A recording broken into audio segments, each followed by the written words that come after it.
Yes, people, how you doing? Welcome back to the Spurs Talk Show. I hope you're all happy and healthy, doing the things you love. Rasta-ta-ta-ta-ta-ta-ta.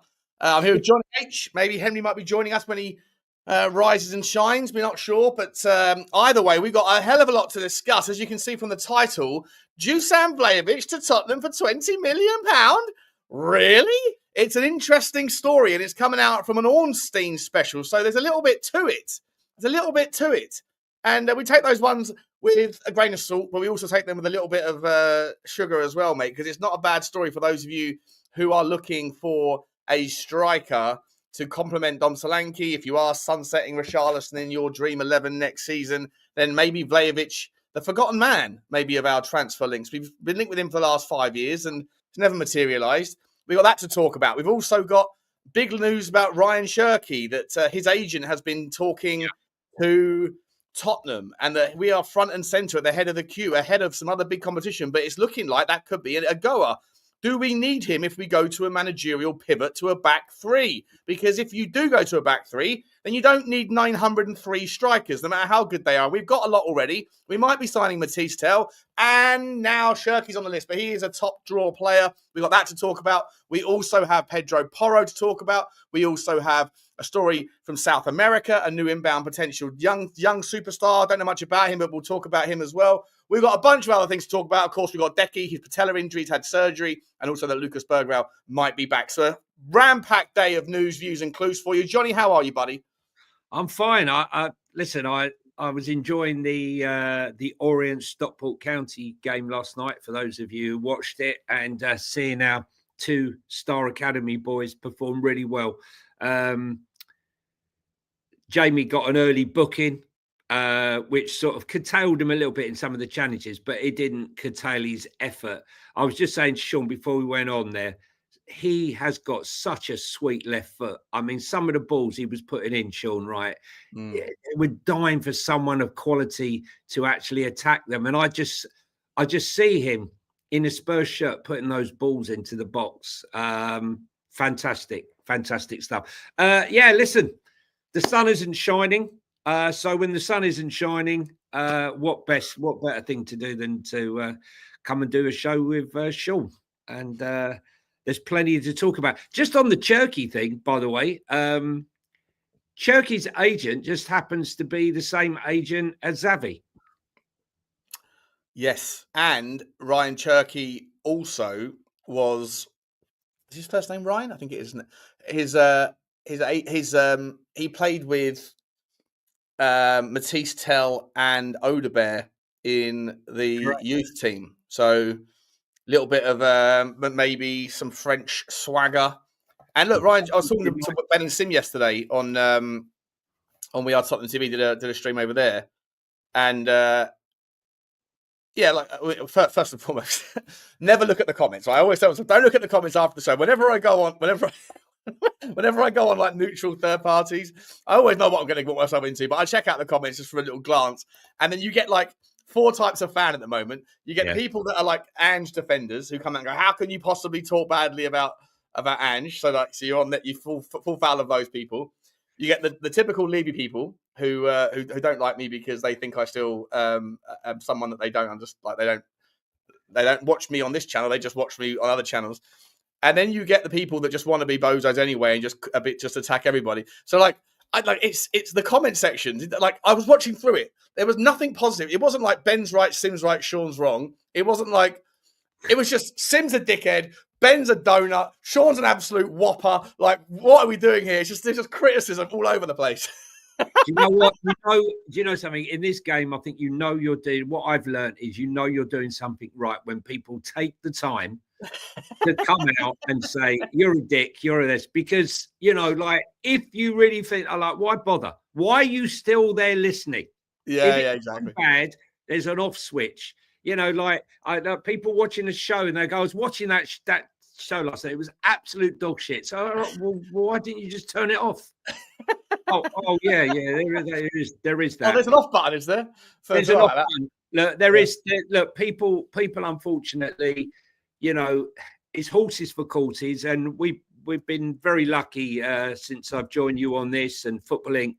that, we're quite happy with the people that like to listen to us, and that's all we need. You can't please all the people all the time. So for all the people that do tune in and do enjoy you and I's chat and talking, then we appreciate you. Thank you for being here, and we appreciate it. Yeah, 100%. Let's say hello to a few of them, mate, and then we're going to get stuck straight into the news. Daniel Field, he's one of them. Love this guy. Not you two lovely chaps. Again, good to see you, Danny boy. Darren Johnson. Oi, Johnny boy and Sean. Good morning. Oi, Darren. Oi, Savaloy. John's football and things. Good morning. Wouldn't mind him for 20 mil. Yeah, we're going to talk about that. I'm going to be up the story in a second. Scurvy Trust. Hello, Sean and Jono. I wanted to know, let's say we don't win the final, how much will it affect our signings this summer? Will we still be able to buy a couple? Yeah, I mean, the narrative is that we're broke. A couple of points. Yeah, we might be, the cash flow is affected. Again, I was trying to explain this yesterday on BR Tottenham. There's a difference between cash flow and obviously like liquidity can be affected, which is problematic. It is important. 100%. But Tottenham just need to move some money around, because they need to realise that they have that money in the other accounts.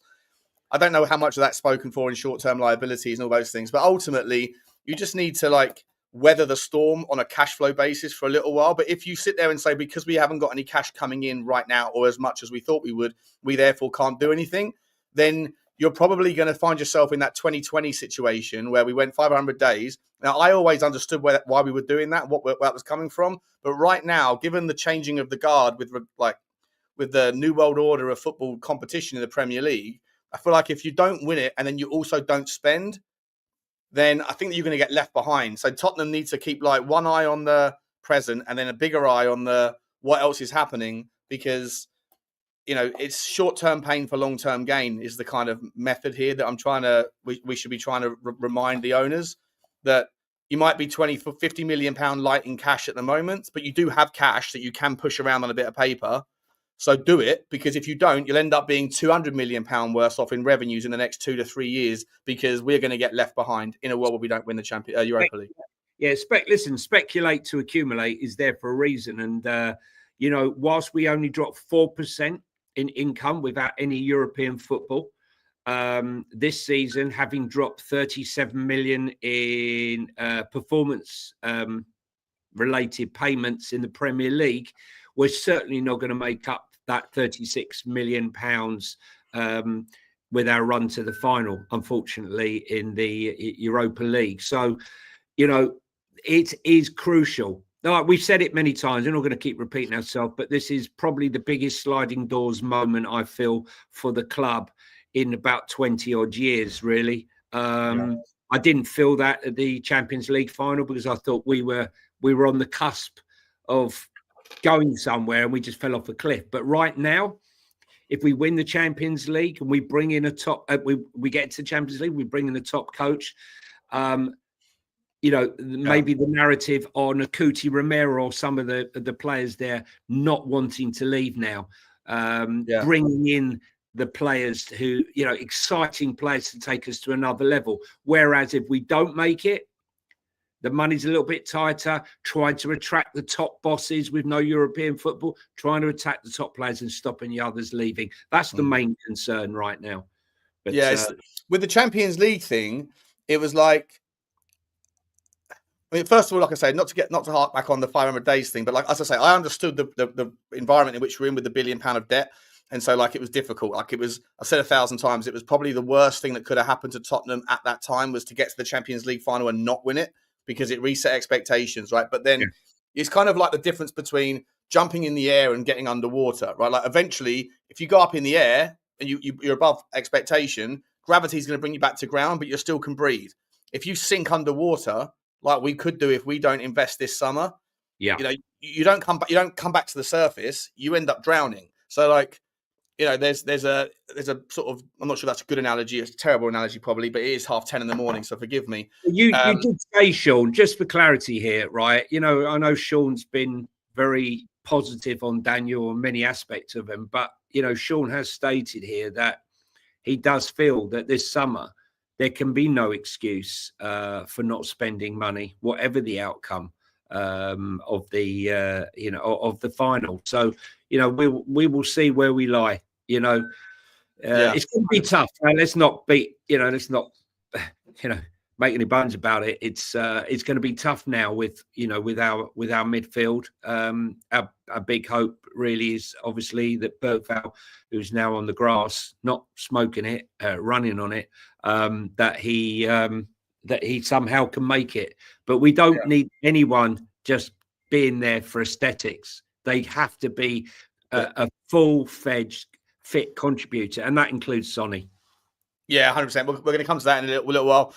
Stephen Nicole, forgive me, mate, I don't know what you mean. How many points do you have? Not sure what that means. I have 315. What's he talking about? Loyalty points? Loyalty points, yeah. Oh, I see. Okay. Mine have dropped off quite a bit. I'm 109% behind this transfer. 109%. Okay. Yeah. Fair enough, Tom. Vlahovic is one under contract ending in 2026. Same with Cherky. That's why the numbers are down. But on the thing, his wages are too high to even consider it. We'll talk about that in a second. We'll get the story up. Both at 15 meters, a no-brainer. Let me just quickly say hello. Sean is a whopper. Ha ha. Says Spotlight. Good to see you, mate. Big up, Baron. Johnny's a whopper. Ha ha. Yeah. Celery agent. Let the Helgers know. Sean has got a whopper. I don't know about that, mate. I don't know about that. We are all bloody dicks following this club, says Blissy, 100%. Big up Whoppers. Boy from the Lane, big up Neutral, Mr. PH family, big up Boy from the Lane, big up Lukey, big up Inner Hype, big up Side Dance. So good to see you. I haven't seen you for ages, mate. Good to see you, Jesse, Keith, Razor Blaze, I love that name, Custy, Godfried, Hulk, Smash, Custy, Darren, anyone else I haven't said hello to yet? Danny Kiriakou, welcome to you, mate. Good to see you. Martin Wilson's in the house as well. And so is Polly Cooper. There's the Polly Cooper. Right, mate. First story of the day. Let's get it up. Pause. Let's get it up. Where am I? Here we go. You're in your house, Phil. In your house, mate. There I am in the house. This one is the story. Tottenham are on course to have an opportunity to recruit Dusan Vlahovic for a smaller fee than the release clause written into Ipswich Town stars Liam Delap's contract, as Juventus are desperate to offload the Hotspur way target during the summer. Give me sports sources have revealed. Dominic Solanke became the most expensive acquisition in Spurs' history when the North Londoners yada, yada, yada. Although Kevin Danso will become a permanent member of Tottenham squad in the coming weeks due to there being a £21 million obligation to buy. At the end of his initial loan move from Lens, there remains a desire to improve their options in other areas of the pitch.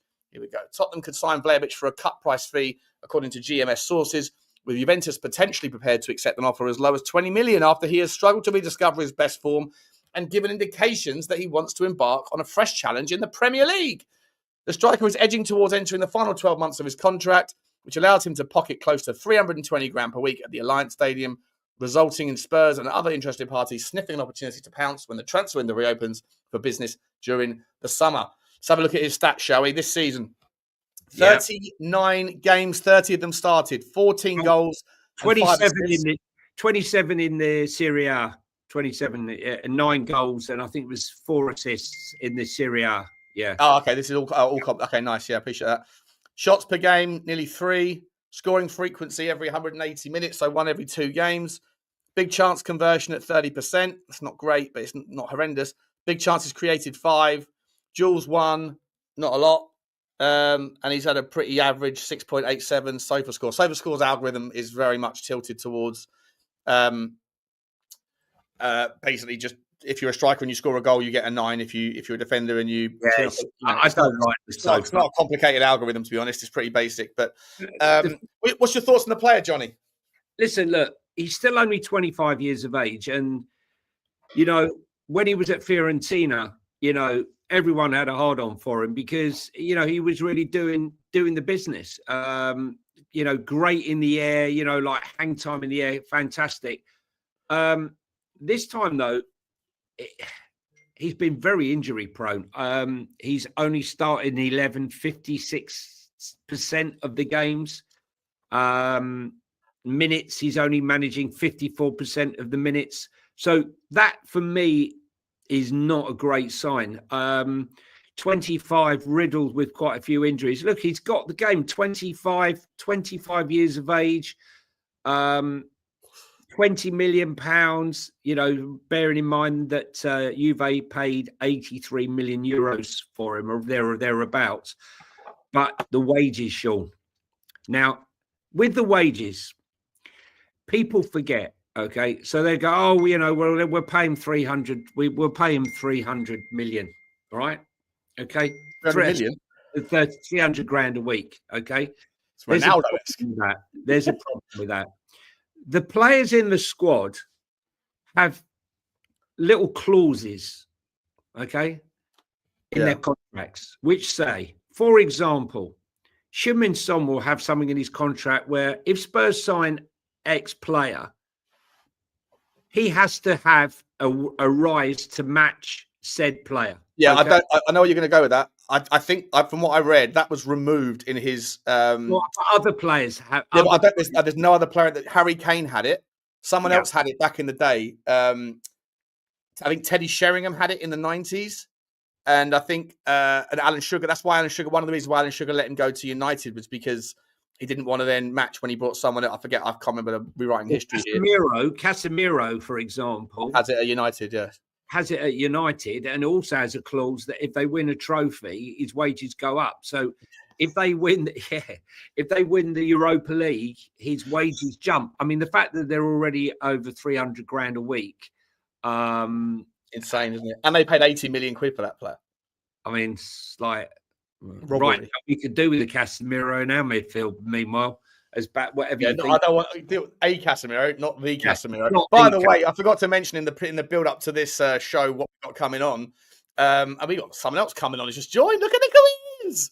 He's woken up. Hello, morning. How you doing? You all right? Oh, you know, all good. Hey, the three amigos are back. Henry, welcome to the show. I was just going to say, I forgot to drop also. We, you know, on this channel, we don't like to say that the buck stops at the top. We like to level out accountability into the directions in which people are paid decent salaries to be able to do their jobs.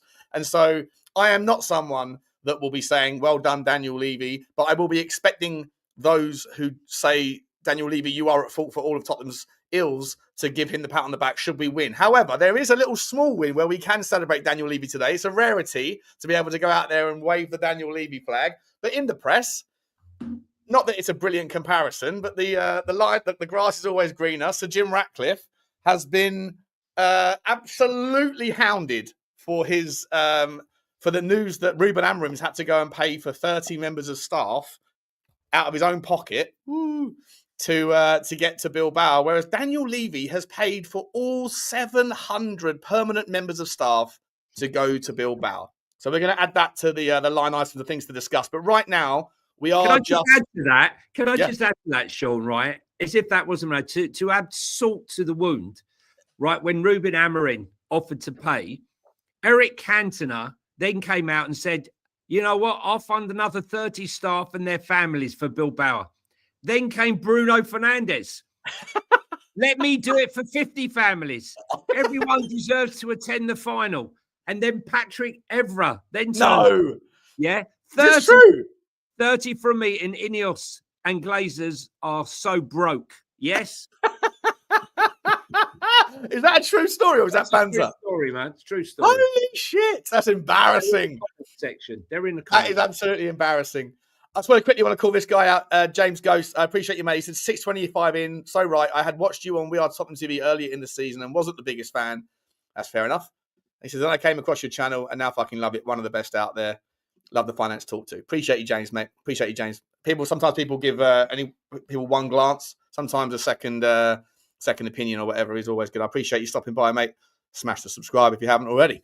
And do the same for Henry Talks Football. And make sure you get over to, get the link, the names up there. Johnny H3232 and Insta's Talking Tottenham 1882. And also on TikTok, where you can find Johnny H. Football Inc. is also coming back very, very soon. There's so much news out in the world of football that Johnny and I keep saying we're going to do it. And then we forget, life gets in the way. Getting back on the neutral stuff and non-Tottenham specific stuff on Football Link. That's coming out. Hopefully, Johnny and I can find time today to put out a couple of videos for you.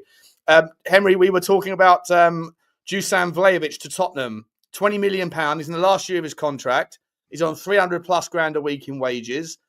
Apparently, there's agent talk. Apparently, there's things happening. Juventus desperate to offload the guy. He hasn't had a great season. I don't think he's been sensational since he left Fiorentina and went to Juve, but he is a top quality player generally, isn't he? Yeah, pass for me. I don't think he'll leave Italy. I think he'll go to Roma or one of the Milans. 300 grand a week for a guy that's got averages a goal every 3 games in a league where Juve heavily have dominated for the last 20 odd years. Might not be as good as they were now, but yeah, I mean, I'd pass. I don't think we'll get a striker unless Richarlison goes, and I don't think he will go. I think he'll stay another year. I think is Vlahovic like the kind of Marcus Rashford of not necessarily personal problems, but gets his big contract, gets his big move, and then puts his feet up? Well, look, he's got 69 goal contributions, 140. It's not horrendous, but 300,000 euros a week, he'd be our highest paid player. And I don't think he's all that. I mean, if like the Italian league is it's so different to the Premier League. You got Moise Kean, who couldn't hit a barn door at Everton, but has got 20 odd goals for Fiorentina this year. You know, you've got Dusan Vlahovic. 1 minute, you know, don't get me wrong, he has scored some unbelievable goals in his Juve shirt. He scored some like 5 or 6 fantastic free kicks, half volleys, decent finishes, headers. His goal catalogue is incredible. But I personally don't think we will sign Dusan Vlahovic. Did you say? Sorry, I'm just catching up in my mind. Did you say that Moise Kean is a fraud? Moise Kean, yeah, couldn't get a barn door for Everton. Yeah, but he's a Fiorentina this beast. season. He's a beast now. He's an absolute beast. That's what I'm saying. Like Dusan Vlahovic was very good at Fiorentina. Lookman's the same. You know, Lookman couldn't hit a barn door at Leicester. Yeah, scores hat-trick in the Europa League final against bloody Bayer Leverkusen. Like, I think he's a little bit too inconsistent. You know, 9 goals this season in the league for 300,000 euros a week. I think personally we should be looking at someone else.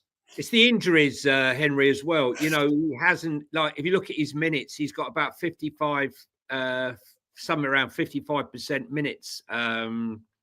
Yeah, like we said before, Vlahovic at Fiorentina was unbelievable. Gets the big move. The funny thing is, it's hard to believe he's still only 25. You know, you think of Vlahovic, oh, he must be about 28, 29 now. The fact he's still only same as Donnarumma. Donnarumma, I feel he's like in his 30s, but he's 26.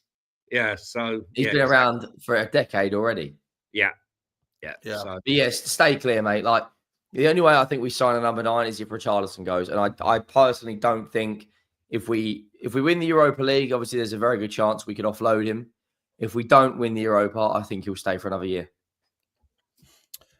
All right, we'll park that story for now then, guys. We've got a lot to get through. Next story from Pete O'Rourke, the man with more exclusives than Bugsy Malone's OnlyFans account, is saying that Jobe Bellingham is back on for Tottenham. I've got the story for us right here. Let's get it up. Hang on a second. Oh, wrong This button. is the player we tried to sign, Sean, before he went to Sunderland. We were heavily involved in trying to get him. A good decision because he wouldn't have played for us. Well, we could do with him now. Let's have a look at the story. Here he is, Peter O'Rourke's exclusive. Tottenham will be boosted in their pursuit of Sunderland star Jobe Bellingham if Borussia Dortmund fail to secure Champions League football. Sources have told Football Insider. Football Insider revealed on the 12th of May, Sunderland are resigned to losing their star man Bellingham if they do not gain promotion to the Premier League via the playoffs. It has been widely reported that Dortmund are planning a move for the 19-year-old with a fee of £25 million mooted. Yet Borov, there's not a chance in the world he will go for as little as 25 million. Double that, and I think we're getting close. But could struggle to fund the move without qualifying for the money-spinning Champions League. Spurs, Crystal Palace and Man United are also monitoring the situation at the Stadium of Light, where he's under contract until 2028. Dortmund currently sit 5th, yada, yada, yada. Don't care about that. They have 1 point adrift of Freiburg in 4th. Interesting, Freiburg. They've been a really good team this year. Meanwhile, Sunderland are in the Championship playoffs, battling for promotion to the Premier League. So his stats are 3,000 minutes played, 3 goals and 8 assists, 7 yellow cards. He is a prototypical box-to-box, right, boys? He is like an old-school box-to-box. He's very... I did the Y-Scout on him, and I was more impressed with his defensive work than his forward play, but he's not someone that just sits and protects. He gallops up that pitch and gallops back, and he's amazing slide tackler. He's got that Davinson Sanchez ability to get back and put in a last-ditch effort, but he's doing it from the 8. Any interest in this one, and what sort of price do you think is reasonable for him? The thing is with him, right? I mean, he's played more games as a defensive midfielder as a 6, Sean, than split. I think he's played 20 as a defensive midfielder and 17 as a central midfielder. Okay. So he can play both roles. He can get forward though. When I was running him on the Y Scout, his late so reminds me a little bit of Gerrard or old school Scholesy, the way he can get to the sort of edge of the box, and he's got a powerful shot on him. He's got no pillow feet. He's very well rounded. Obviously, you're kind of caught up comparing him to his brother and stuff. Well, and that's the thing, Sean. That's the thing. For the name is it Harrods Tupperware again, mate? Yeah. Oh, he sucked in because of that. You know, I look at his England under-21 appearances. He's got 4. You know, four appearances. And what does that tell us? What does that tell us? You know, we got to take away the name and the hype. You know, I watched him in the Sunderland game. You know, he was good. I didn't think he was outstanding, if I'm honest. You know, I look at Jobe Bellingham, and the first time I saw him play, I was like, whoa, what a player, right? I don't get that vibe on this Bellingham, and I think we've been drawn in by the name. Maybe I'm being unfair in the sense that, you know, if you're playing a 6 as a holding role, it's a different type of game to sort of more of an attacking midfielder as an 8. I don't know. I think again, stay clear. Yeah, we need players that are going to come in that are going to be a dead cert to upgrade our 11. I mean, if you sign Bellingham, does it kind of stunt Archie Gray's progress? Yeah, 100%. I think. Would you swap Archie Gray for Bellingham right now? No, I wouldn't. No, not at the moment. Not at the moment.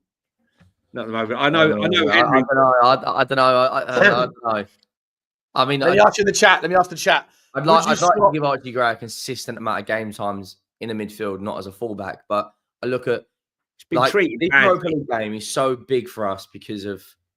I think if we don't get into the Champions League next season, I think our squad's going to be trimmed down a bit. 100%. I think Yves Bissouma go. I think Bentancur might be out on the window, the Sarr window. I think Sarr will be out on the window. If we win the Europa League, one extra competition, there's we've got 24 players in our 25-man squad. So I'd stay clear unless you're bringing in a player that can 100% get into our 11, or he's going to be a very, very good bench warmer who can come in and make an impact when we do have injuries, like a Danso, for instance. Stay clear. Like, is there much difference between what Archie Gray did in the Championship and what Bellingham's doing? Well, Archie Gray had a superb season, and again, fair. Berghvall as well. The Manor Solomon debate all over again, right, Henry? Well, I think the one that was mentioned before.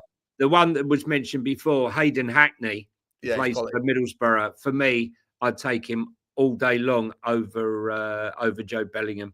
You know, he can play defensive midfield, central midfield, attacking midfield. The thing is, I don't think we should be looking at youngsters.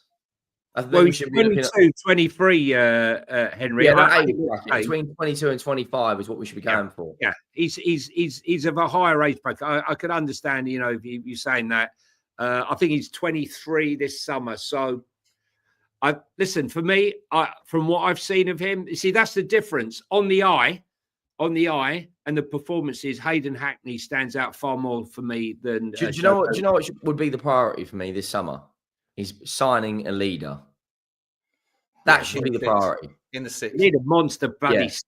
That's what we need. So, if Romero goes, which I do think we all think he's going to go, right? And Son, this will probably be his last season in terms of at Spurs consistently playing. I think he'll be maybe dropped out to maybe 15 games a season, 10 games a season, whatever it is. Who's going to be our captain next season? If Romero's not here and Son's not the Son. Kulusevski. I think it could be a chance of Bentancur as well, to be honest with you. Yeah, but Bentancur is so hit and miss. When he wants to play, he's superb.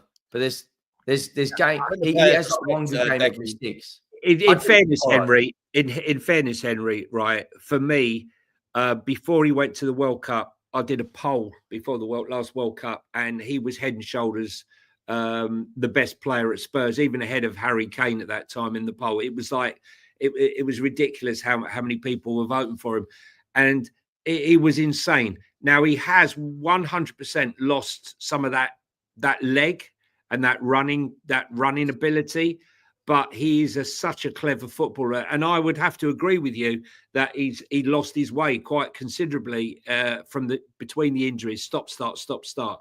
But you've only got to look at the 2 or 3 games, big games recently. You can see him on those big games. He can step up. And if you'd have seen him playing for Uruguay against Brazil, oh my God, it was like old school Benton. So I think he's there. And I think when you need the experience, and him and Kuti, they vibe off each other, those 2. Yeah, but I don't think Kuti's going to be here. I think be right. You might well be right. I'd put money on that there's a deal already in place for him to join Atletico Madrid. Julian Alvarez messed up massively with that bloody Spanish magazine saying, "Oh, I can't wait to see him." And then they took the fucking article down and bloody worded it to, "I'd love him to join," for instance. I'd give it to Porro. No, I think Porro, Maddison will get it, but I don't think he should. No way Maddison should get it. I mean, it's too much dicking around. He's had the armband a lot this season. Me. He's roadrunner galore. Yeah, that's why I'd give it to Porro. I like Pedro Porro. I don't know if he speaks English well enough, does he? Yeah, it doesn't matter. Half our team speaks fucking Spanish, mate. Yeah, true. That is true. I don't know. I think there's something about a captain that needs to be, fluent in the language of which the club is, because he's going to have to come out and talk to the press. He's going to have to be he's the on the pitch statesman, isn't he? So, but I like Porro. I love his teeth. I love everything about him. I think he's a beast. His availability is second to none. He's played the most minutes for us this season. By 600 minutes, it was last time I looked, Henry. Oh, by the way, that's absolutely criminal. It's criminal, right? That Kulusevski injury is on Ange Postecoglou, by the way. He didn't need to play him against. He didn't need to bring him on against fucking West Ham. He didn't need to bring him on against fucking Palace. The only thing, Henry, this season. Listen, Henry, I'm no fan of Ange Postecoglou, as everyone knows, but my thoughts were, whilst I agree with you, there was a balance to that, because I felt that he looked like he'd been running through treacle the last 2 or 3 weeks, and he looked like he needed to get something in his legs. I hear what you're saying, but I as much as I hate Ange, I did feel that he needed to get some minutes in that game. Whether you played him, in the second half. It's throughout the season where he's played, him and Porro at one point were playing every single minute of every game. Yeah. That's taken its toll throughout the season. Oh, no, that's where Ange, 100%, that's where Ange fucked up, because let's be honest, right? Kulu came out himself and said, I'm running on empty, and then got injured. He actually told us that he's running on empty. People are talking about playing Odebear in the 10. I mean, what are we doing? What has Odebear actually got in his game that he hasn't got the passing ability to play in the 10? The only one who's got the passing ability, if you go back on last year's stats, right? And I'm going on last year's. Well, you're going to say put Solanke in there, aren't you? No, I'm not. Who? I'm not. I'm fishing here, right? If you look at Tell's performances in the Bundesliga last season, playing as more of an attacking role through the middle, not as a 9, but as that sort of 10 role, he's probably the only one equipped with the pace that can drive through, and he has the ability to beat his man. I feel he's probably the only player that can slot into that 10 role for something different. Listen, is Ange even capable of throwing a curveball in there for Amorim? Or are we so 100? Right now, as it stands, Spurs are 100% predictable, I think, for the final. I don't think they are. No, I don't know what we're going to play. I don't know what 11's going to. I know the back 5. I know the 6 and the 7, or whatever you want to call it, but I don't know who the 10's going to be. I don't know who the right or left wing is going to be. And I don't know if Solanke's going to be repositioned. And I don't know if Tottenham are going to go back to Ange ball by the way we've beaten them for the first 3 games of the season, or are we going to go and do what we did against Frankfurt? You can't win a game. Just quickly, you can't win a final by holding on to a 0-0 lead. You have to go out and win the game, right? It's a 90-minute game of football. The Frankfurt game was unique. The Bodo thing was unique. I got all the credit and the plaudits for the way he set them up. But if we set up the same way, then it's going to, it will be the most boring of all games because United are going to do exactly the same thing, right?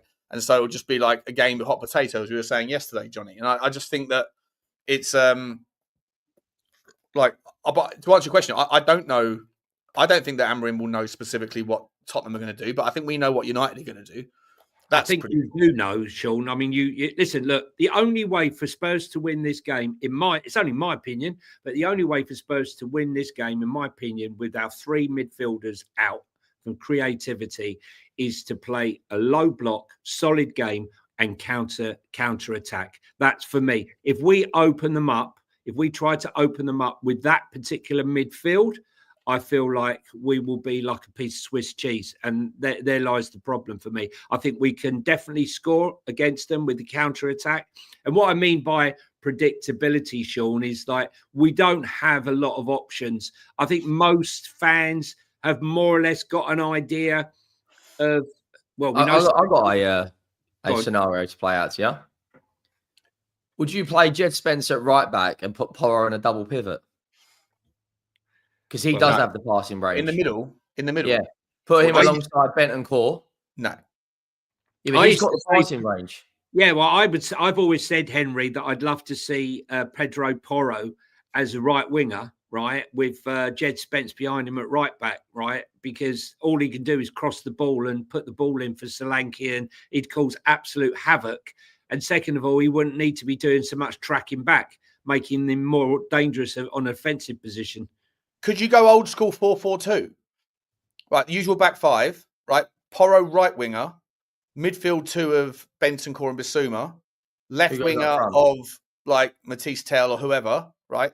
Play old school 4-4-2 when we had Aaron Lennon. He played as a right winger in an old school 4-4-2. So you could ask the same of an Odebear or whatever, and then just Solanke and Richarlison up top and just lob the ball up. I don't think the centre mids are strong enough. If you're going to go 4-4-2, you need one solid defensive and one solid attacking.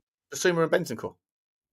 Yeah, but you could do it. I mean, Angie's pretty much fucked here because if we try something differently and it doesn't work, he's screwed. Yeah, of course. Yeah, 100%. 100%. And also, Man United have put Ahmed back.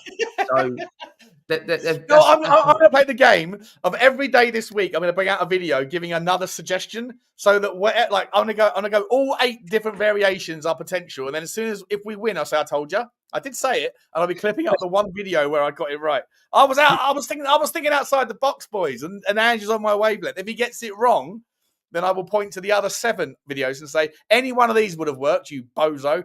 Did you see Man United have got Ahmad back as well now? Yeah. I agree with Johnny's count. We have to go with a pragmatic approach. At least first hour of this game. I agree. Because they're like Brennan, they'll rip us apart, mate. Manchester. I can't believe I'm going to say this, but Brennan, we have to. Manchester United. Like I've already seen like the big accounts on Twitter saying Son's going to step up. He's going to claim his legacy. He's going to go down. All this bollocks. Son's got to start on the bench. For me, the front three has got to be Solanke up front, Brennan Johnson, and I probably would play Tell. Leave Richarlison, leave Son on the bench. They can come on as impact players. If they've got a fallback on a yellow card, you bring Richarlison on and just say, fucking run at him and be the shithouse that you are. Yeah. Right? If we start with Richarlison on the left, Solanke up front and Johnson, okay, that might have worked against Bodo fucking Glimt, but we're up against the back 5 now. And they've got a defender who is very good in the air in Harry Maguire. So Harry Maguire is going to mark on Solanke. His objective will be to get Solanke. Yeah, so that's what I'm saying. So if Solanke can kind of keep Maguire relatively busy, they've got no Lautaro Martinez because he's out for the season. Yoro's out. The Licks are out. Yoro's out. So they're probably going to have to go with who's the Swedish guy they've got? Lindelof, who's absolutely horrendous. Right? Dalot didn't train yesterday. Man United have got big injury concerns at their back line. Yeah, but they got Dorgu. They're going to have Dorgu, right, as well. They got Dorgu. They got Aman. They got Mansouri, however you want to say it. Yeah, I mean, Ruben. I think what's going to be extremely interesting is how both teams set up tomorrow night. If we have got, Romero and Van der Ven can't play tomorrow. If we play either of them against Villa, it's just I personally think we'll lose the game. Well, I think we haven't even mentioned about the fact that Mason Mount's come back from nowhere and has come straight on and scored 2 goals, or the fact that Kobe Mainoo's just come back. They've literally got their whole squad has just come back. Literally timed it to perfection, just as ours has fallen off a cliff. Listen, Sean, I want to be positive, right? And I'm going to be positive, but let's be serious here, right? If we think that we can just go full out attack. No, that wasn't the wise. I'm not suggesting we should. All I was saying was you said it's pretty predictable what we're going to do, and I said I don't think it is. I think that I like the fact that Ange has now become slightly less predictable, because there are 2 different versions of Tottenham. There's the one that we see in the league, which is terrible but it's more aggressive, and the one we've seen in Europe, which is less aggressive and more balanced and more resolute. And I think that when you factor in that Ange Postecoglou wants to pivot back, Amorim won't know necessarily, because we've beaten them 3 times this season playing our old school way of football, which was more aggressive. It's only against foreign teams that we do something different. So I'm just saying, whilst I subscribe to your notion, I still think you have to have some foot on the gas, though. I don't think you can just sit there and counter. Well, you listen. There's nothing wrong with being solid, right? Yeah, of course, Look what we did against Brentford. One of our best performances, funny enough, away from home this season was away at Brentford, a very hard place to go and win. And we remained very solid. I mean, the fact was that they kept putting that ball into the box. I think there was something like 30 crosses, and it was infuriating. But somehow we managed to deal with it, because you're facing the ball. You're not running back towards goals. Defenders aren't running back towards goals in a panic. You're facing the goal. You know what's coming. Now, we know that we're going to have from Garnacho, Dorku, and the rest. Look, we have a tough task, right? I ain't going to, I'm not going to stick my head in the sand and think it's going to be a cakewalk, because I know it isn't. As bad as Man United have been this season, like us, they have found a way to perform in this tournament. And let's be honest, they played better teams than us. They played Athletic Bilbao. They played Lyon. They've had to come through. Real Sociedad. Real Sociedad. They played tougher teams to get where they have. Yeah, but it's 90 minutes. It's 90 minutes, and it's a one-off game. It's a one-off game. And I can't wait. That's why I think you have to go the pragmatic approach. Yeah, and that's fine. I don't disagree. My only reason I said what I said was I just think that there's an angle where Ange he hasn't played his hand here yet, and I think that Amorim has. What Amorim's going to do. I think that there is an element that Amorim will go, I don't really know whether Tottenham, if they spend all week practicing for a resolute Tottenham, and then we come out more front foot, that could be an advantage.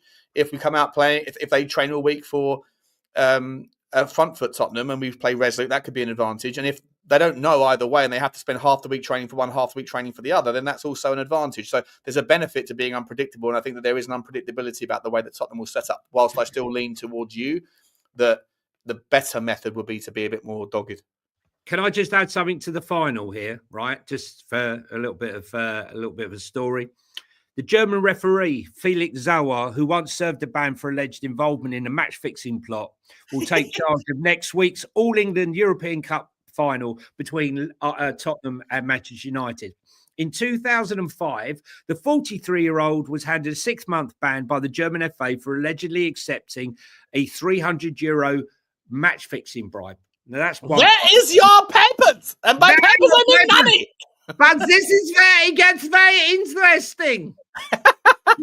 Is that where you're going to read the stat where Tottenham never won? It gets very interesting, because in 2019, he was in the VAR room when he awarded Sissoko as a handball. Oh, that was him. This was him. He owes us one. You owe us, Germany. You owe us. Yes, fine. No, I think just to go back to what you said about Spurs earlier and the Brentford game. Do you know every big performance we've had this season is when we are the underdog? Brentford, everyone thought Brentford were going to batter us. Yeah. Man City, we were told we were going to get annihilated. right? Oh, you won't get to a Europa League final. You Spurs. You won't go to Germany and beat Frankfurt. Everyone is expecting Man United to beat us, other than Spurs fans. Oh yeah. But that we can use that to our advantage massively, because I think the pressure is on Man United. 100%. After all, let's just be brutally honest. Man United are 20 times bigger than us. Yeah. Well, which is a lovely little side pivot here, mate. Are they bigger than us in terms of generosity? Because I did mention this just as you joined the show. This is the story on today. TalkSport. Simon Jordan trying to downplay it a little bit and saying, "Oh, this is just an attempt to just like embarrass Sir Jim Ratcliffe." Daniel Levy, 700 people's tickets and accommodation and flights all paid for by the club. And yet, as Johnny was saying earlier, I didn't know that additional bit of value there, mate. That I'll read them back out. Shall I read them back? Read it out again. Read it out again. So, in response to the fact that Jim Ratcliffe and Ineos are not paying for anyone to go, Ruben Amorim came out and he offered to pay. I can't remember how many staff. 30 staff. Eric Cantona responded, "I'll fund another 30 staff and their families for Bilbao." Oh, yeah, I see this. Followed by Bruno Fernandes. "Let me do it for 50 families. Everyone deserves to attend the final." And then Patrick Evra chips in with 30 from me if Ineos and the Glazers are too broke. I mean, the PR could not be better. It's so brilliant that that's where the attention's going now. Daniel Levy's sitting there going, "Well done, Daniel. Got the heat off me for once." Jim Ratcliffe has made Daniel Levy look like Sheikh Mansour. Yeah, the reason he did that, didn't he? Because they've been allocated more tickets to the final, haven't they? Is that the reason behind it? No, Man United. Radcliffe come out and said he'd rather give fans tickets than staff. Oh, nice little spin. So they've got more ticket allocation. But by the way, the ticket allocation is complete bollocks. 52,000 seat stadium, we both only get 15k each. 22k go to special guests and away for neutrals. Piss off, mate. What we do, Bilbao are not going to sit there and go, "Do you know what, lads? We might have been knocked out by Man United, but I might attend the game." What are we doing here? 15,000. Do you know how many Man United fans there are in the world? They're like the biggest followed club in the world. And there's 30 odd million of us. You're telling me we can't even have 30k or 25k each? That is a disgrace. It should be a minimum of 20,000 each, easily. 15k. I know. Apparently, there's only 30. Well, according if you believe what TalkSport say, there's only 30,000 additional Man United fans travelling out there, whereas there's 60k Spurs fans. Ryanair put on like 5 more flights. Yeah, they reckon there's like 60,000 extra Tottenham fans travelling out there. It's going to be absolute carnage out there. I always think traditionally, imagine if it was Tottenham and Arsenal in the final, just on a like the Super Cup could have been, right?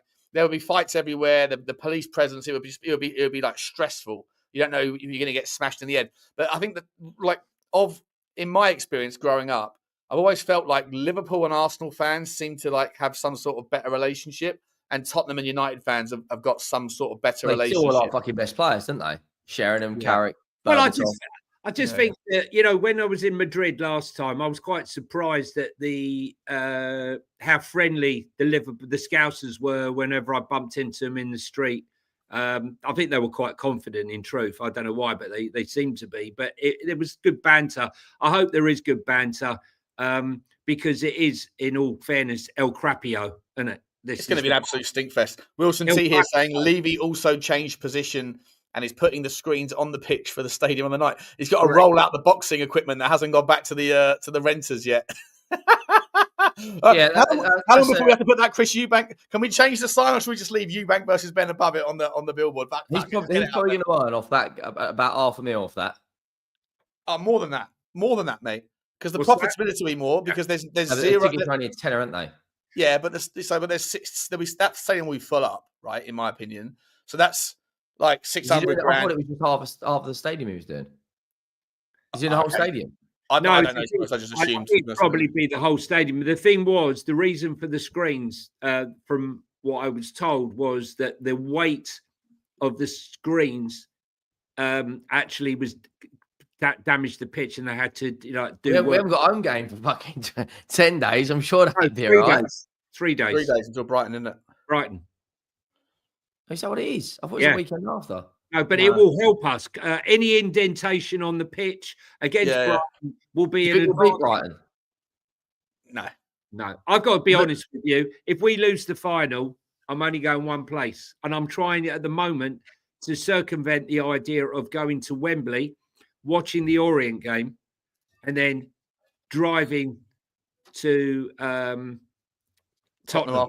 1 o'clock is the kickoff for. We're not losing the game, mate. I don't know if we lose. We're not losing. When we win, I will be hanging out the backside of. I'll be. Senorita. I'll be on the back of that bus. I'll be climbing up the bus, trying to get a selfie revenge. Is that what you call her? Yeah.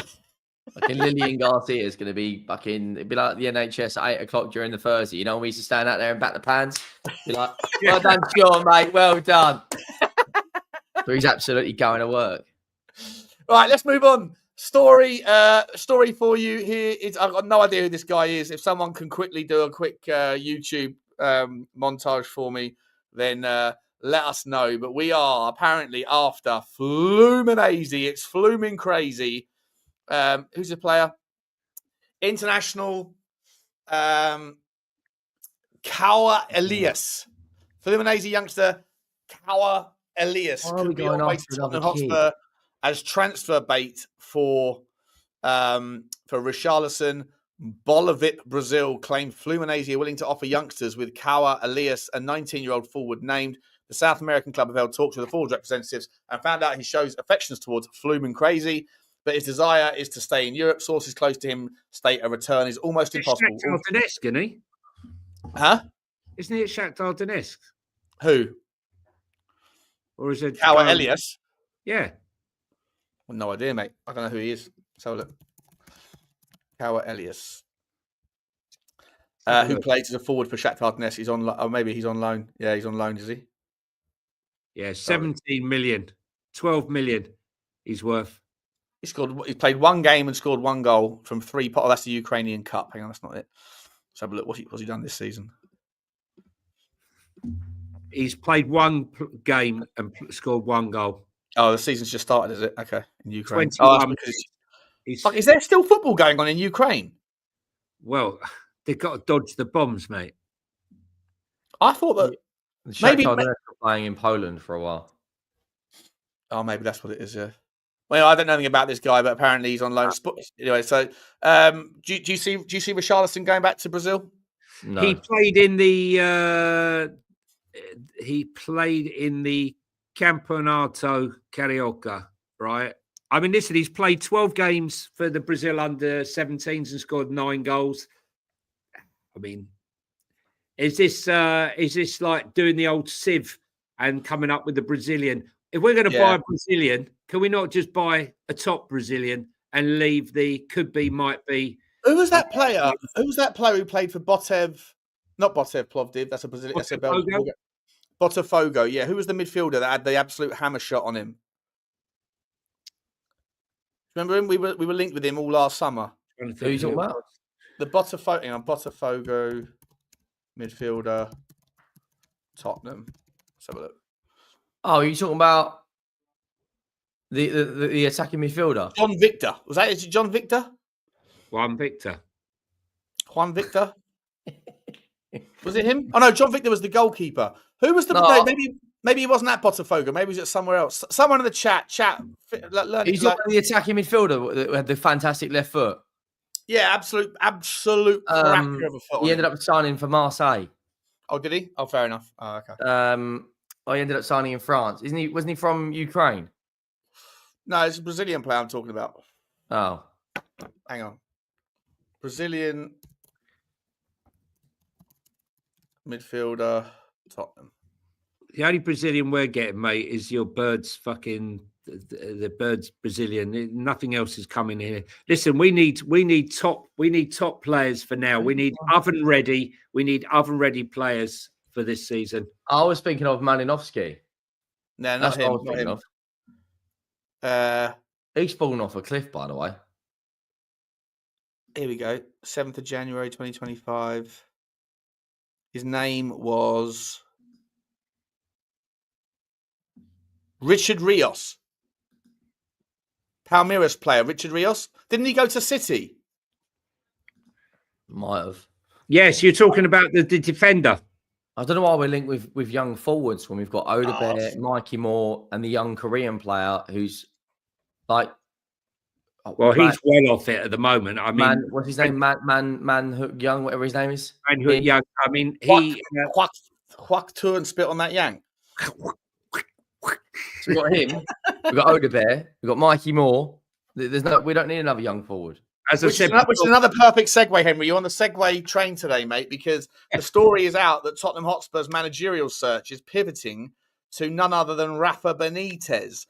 And I'm a little bit surprised by this one, but a lot of the links that we have been linked with managerially speaking are pivots back to a back three system. Now, a lot of people say that the back three system, our squad would technically fit a back three system. But as Sim correctly pointed out on yesterday's show, if you were to go to a back three model, whilst your back three and the wing backs might be better, we do have too many wingers, and you don't really need that many wingers if you play like a 5-3-2, or even you play a 4-2-2-3 sort of model. You're still going to that doesn't even make sense. A 4-4-3, no, a 3-4-3 rather.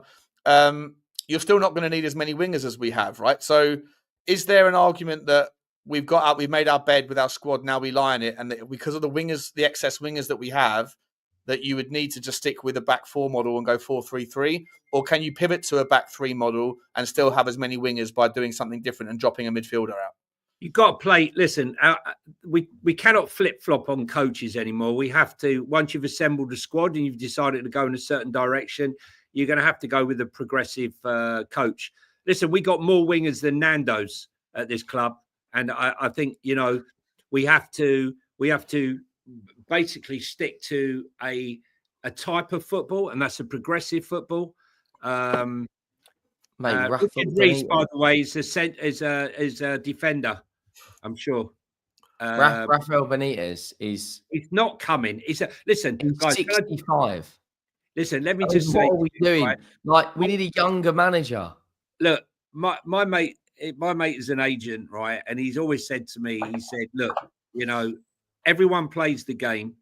He says, clubs put out rumors, players put out rumors, agents put out rumors to field and to start a frenzy, whether to create an interest, like Spurs, for example, is interest in like put it out there that people are after X player or this player.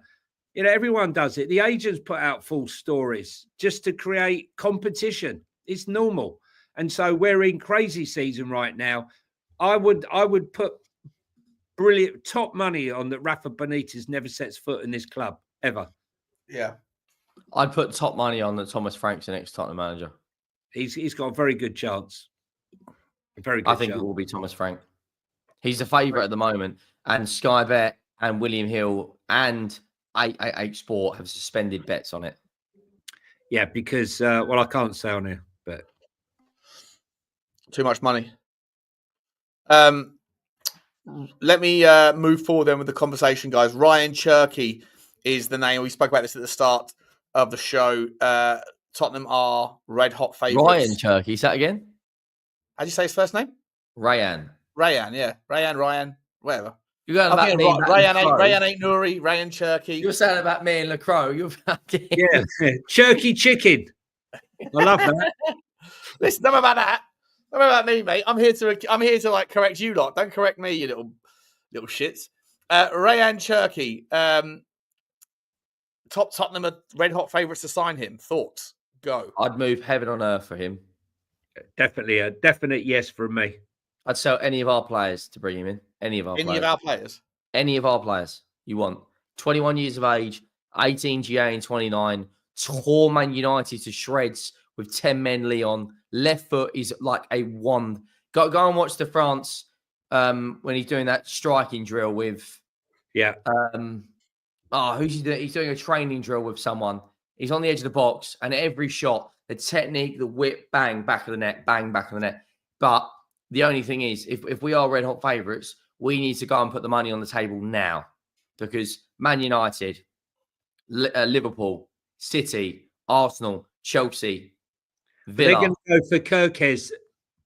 They're going to go for Kirkes, and I think Man United do. As a left back, Cherki's an attacking midfielder. Sorry, yeah. Sorry, I think Spurs. Look, Xavi is also his agent, so there's a chance that we could do a win double there if we manage to bring in Xavi. But as you say, Frank Hernandez is Cherki's agent. Yeah. No.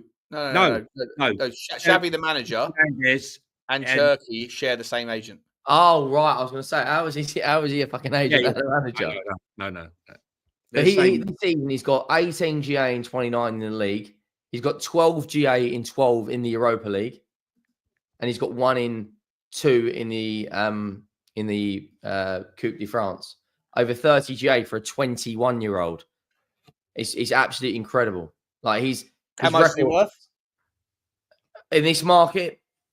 60 mil. He was part of our youth academy, wasn't he? I'd rather him over Eze as well. If you offered me Eze on Cherki, I'm taking Cherki. There's going to be a fallout here. There's going to be a fallout. I think they're quite different, personally. Yeah, but Eze is also a lot older.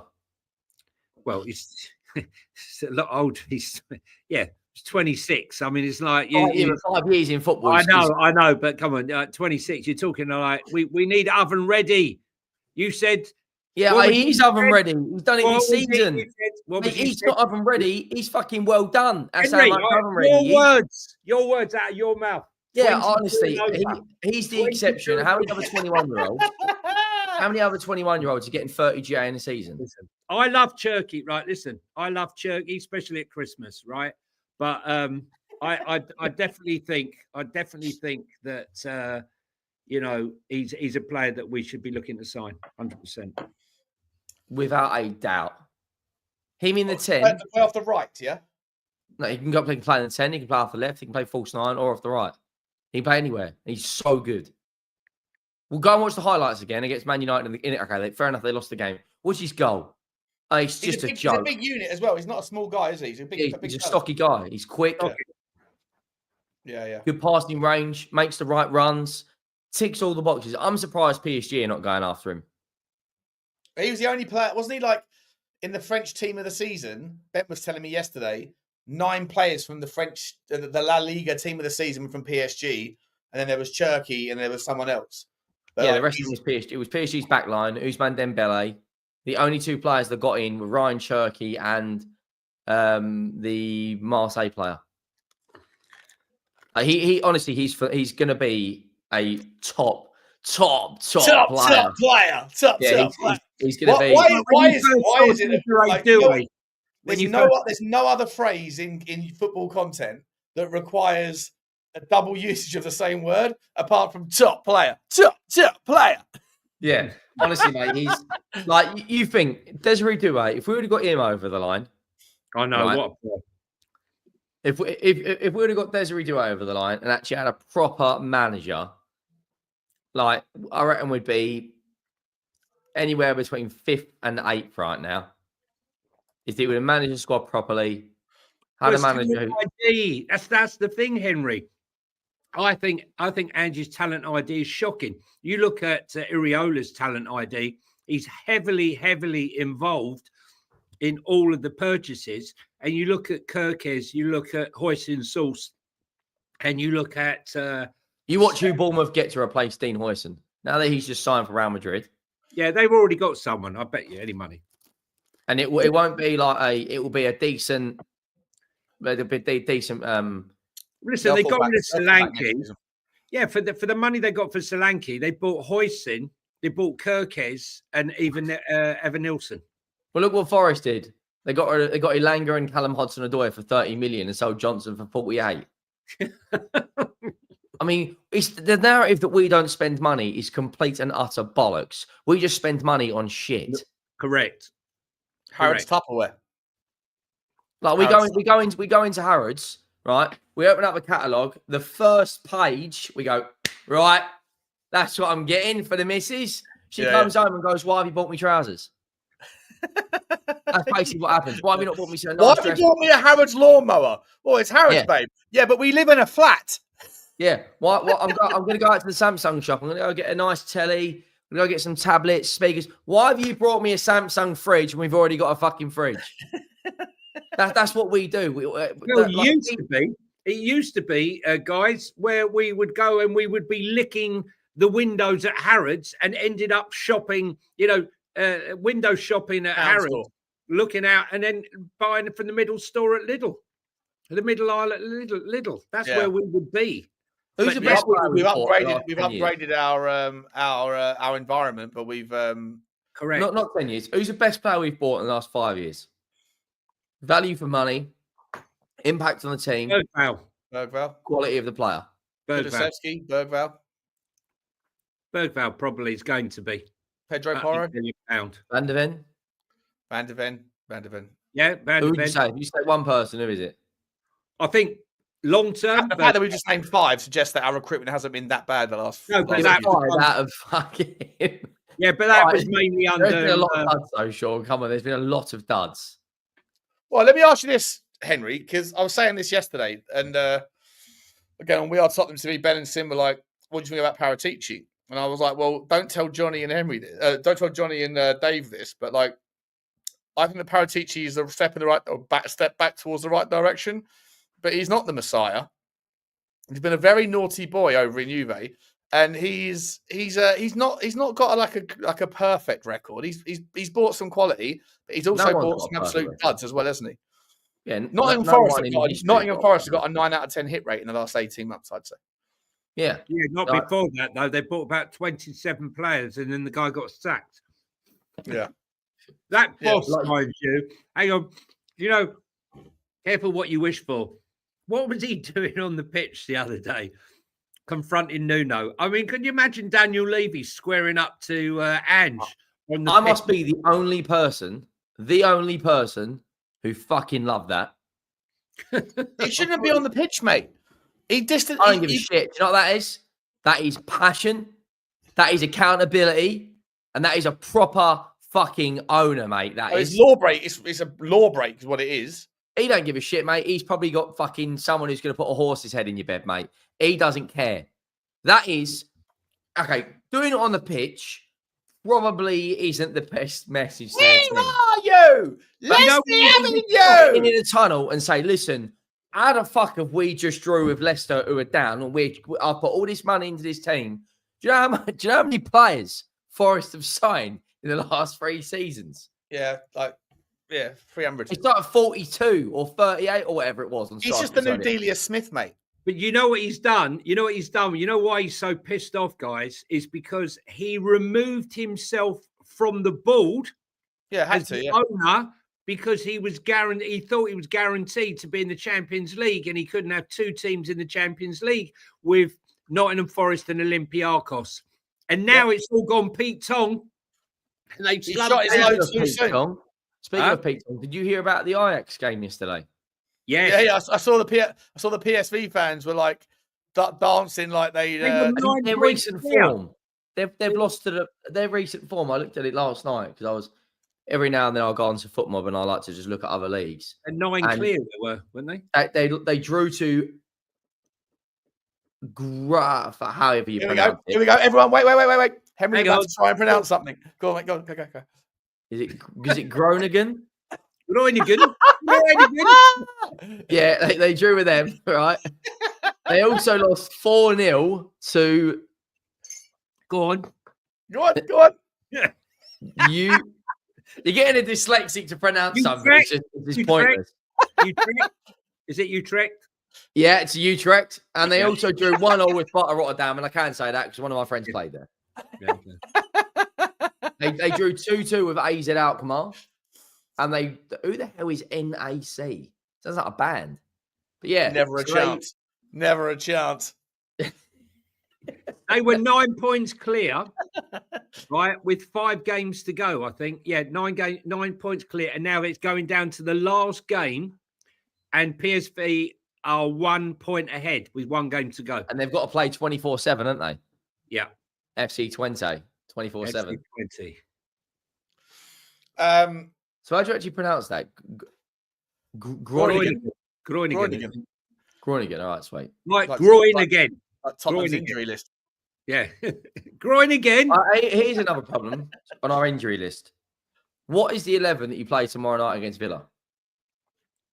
Ajay. I just play a bunch of kids and get smacked. But do you not think there's an argument that the players need some match sharpness? They do, 100%. But let's be serious here, right? What's going to happen? I agree. They need match sharpness. But you just know they're going to go out against that game, right? Get injured. And we're going to get injured. And we're going to see Micky van der Ven going, hold his hamstring, right? Or Vicario going down after a stupid tackle. And then, it's a worry. I might be watching that Villa game behind my couch. I've decided, guys, I am that terrible fan. I've decided I'm not going tomorrow.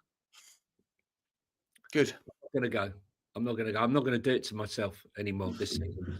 I think that if I give what I think is going to happen in that game, Sean's going to probably jump on my back and say, "Oh, you're a Villa fan again." I think Villa will batter us tomorrow because we don't give a shit about the game and they're chasing top 4.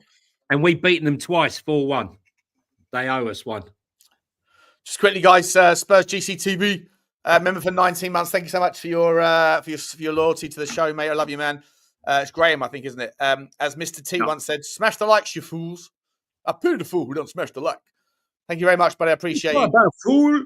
What you talking about? Should dish out 1,000 loyalty points to watch on the telly? Yeah, I'm not sure I'll even watch. Is it on telly? I'm not even sure it's on telly, is it? Is it televised? Yeah, we're at 8:15. Man United have got 45 minutes extra. No, we're 7:30. All right, we got an extra 45 minutes rest before the final. Good. Big pivotal. We've also got a fucking 2-hour journey home, though, on top of that. I got to tell you, listen, when you look at it, okay, Man United have already played in the Bilbao Stadium. The stadium's red. The seats are red. Their shirts are red, right? It's all set up for them. But, it's time for something to change for us. It's time to get rid of the Spursy. It's time for history to be rewritten. And we put a trophy in that cabinet. It really is. It's going to be hard. I'm not delusional. Here's a little thing for you guys, right? So the other day we played the game with creative midfielders, right, attacking midfielders, and we said, where does Maddison and Decky rank on the list of by market value? And I think it was one of them 9th, and the other one 15th, I think, right, from memory. So we look at the most valuable defensive midfielders. We have to go all the way down to 26 to see Roddy Bentancur, who isn't even really a defensive midfielder. And then Yves Bissouma's number 30, right? So to me, that just it tells its own tale that one of our solutions has to be on this list. Has to be on this list. He's got to be. And here's a guy right here who's going to be leaving Bayern Munich. I mean, I wanted him 2-3 years ago when he was at Fulham. And even now, just for how good was Lavia the other day for Chelsea? I mean, what a player he is. That midfield that Chelsea have got is 250 million quid. I know. There's Lavia. I'll take Onana there. How is this guy worth 60 million quid, 55 million quid? The one below him, that Pavlovic. Yeah, I mean, we got no chance of signing him, but he is no chance.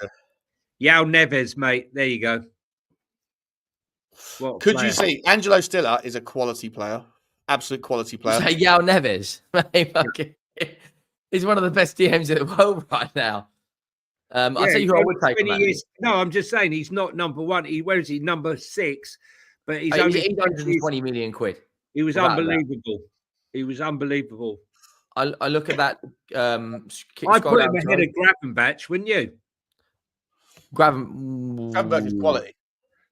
This season, I take Neves. Yeah. Tukumendi. I mean, I think he's not been as great this season. Who? Sorry, Tukumendi. Zubimendi. No, go up to Tukumendi. Tushamendi. Tchouameni. Yeah, but he's played a lot of his games at centre back. That's why they've gone out and got Dean Huijsen, because Militao's been injured. Rudiger's they're playing off. They've really got big centre back problems because Bruno Gomes. Asensio's got that fucking. Well, if I talk about what he's got going on, we will get demonetised. So we'll leave that to afterwards. Let me ask: are any of these? Obviously, we can chalk off any of these guys at the top. Like, these guys aren't coming to Tottenham, but that guy from Sporting, Koeman, he's meant to be a decent player. He's quality. And you could get him for the right money. I think you could get Jobe Bellingham. I think he can come back. That's the one. Number 17. That's the one. Believer. I'm a believer. I can break the fucking bank for him. Break the bank. Aston Villa have got 2 defensive midfielders under 22 years of age. Who? He's under 22. I know, but there are certain players, Johnny, that you can talk. Break his own rules, Sean. My theory is complete bollocks for 2 of those players, because I'd take Believer and Cherky. Would you take Adam Wharton? Oh, yeah. All day long, mate. He's also 21 years old, Henry. Yeah, there's a few. Shit, mate. There's a few. Do you know I'd take that what's his name? That from Milan, and I'd take Doucouré. I'd take Fofana and Doucouré. Hasn't Fofana been injured a lot this season? I'm not sure. Check Doucouré's a good player. Samuel Ricky at Roma. I forgot he plays for Palace. That's another one I'm taking then. How have Crystal Palace got 2 DMs on the first page and Tottenham haven't got any? Problems, Tottenham. It's been so obvious. I've been saying it as long as the Bible has. We need a 6, bloody 6. Mate, we got less DMs than my Instagram account, mate. I'll tell you that for free right now. What's that? We've got less DMs than I've got on my Instagram account. I'll tell you that for free. Who's DMing you, though? Join the Bitcoin revolution or whatever. Or some like geezer pretending to be some OnlyFans bird. Yeah. She's following like 17,000 people, but got 1 follower. Yeah, all right, darling. No worries. Yeah. Would you take Samuel Richie? I'll be honest, I don't know enough about him. I don't know enough. I would have taken Edison Alvarez before he went to West Ham, though. Is it Torino? I thought he was at Roma. My bad. Let's go on to the next page. What's on the next page? Tottenham's greatest. Sofyan Amrabat. I remember waxing lyrical about this geezer for a year and a half. He turned out to be an absolute shit show at United. Yeah, a good tournament, didn't he, with Turkey, and that was it. Oh, not Turkey, Morocco. Oh, yeah. James Garner, no. Johnny Cardoso, I like him. You see, look, there you go, Sean. On your dicker. I'll see you in Bilbao, love. Scroll up. That Arthur Vermeeren, that's who we should have won and got. I mean, him. Yeah, Vermeeren. Yeah, he was quality. Sutek above them. Jesus Christ. Sander Berg's a good player. Yeah, now there's a player that I always thought was going to go higher than he did. Sander Berg? Yeah. I'd go and test the water for Lobotka. I know he's 30, but he's class. I don't know this guy, Arden Jashari, plays for Bruges. Who's up the top of the list? Keep throwing up. I said one of our own, mate. One of our own. Roddy Bentancur. Dennis Zakaria. Nah, Zacharia's nah. Zakaria there. Danilo, good player.